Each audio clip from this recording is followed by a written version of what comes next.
В одном из офисов МФЦ Сыктывкара презентовали первую в столице Коми криптокабину. Это программно-технический комплекс, который предназначен для сбора биометрических данных, необходимых для нового загранпаспорта. Весь процесс отныне занимает не более 2 минут. Не только быстро, но еще и ходить по разным ведомствам больше не надо. Данные автоматически уйдут на проверку и обработку в МВД. Александр Карепин подробнее о новых технологиях.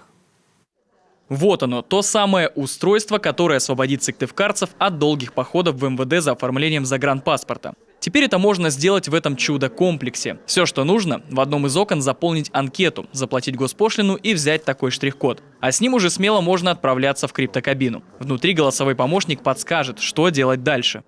Нажмите значок, смотрите в объектив, не двигайтесь.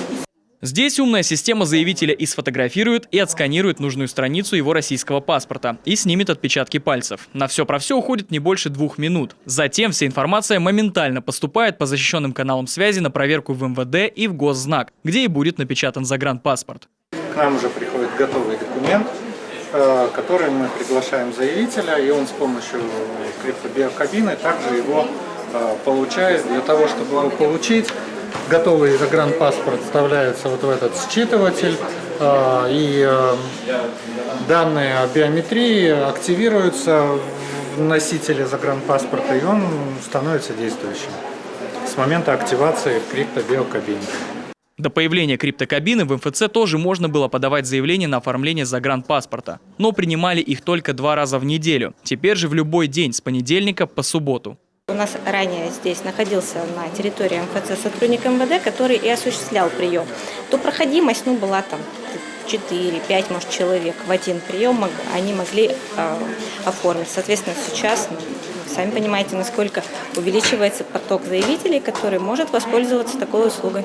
В первую очередь новую систему опробовали сами сотрудники МФЦ. И довольно успешно. В последние несколько дней в тестовом режиме кабина и для клиентов. Об удобстве устройства министр экономики региона знает не понаслышке. Я сама летом воспользовалась такой услугой. Я переоформила паспорт, мне подходил к концу.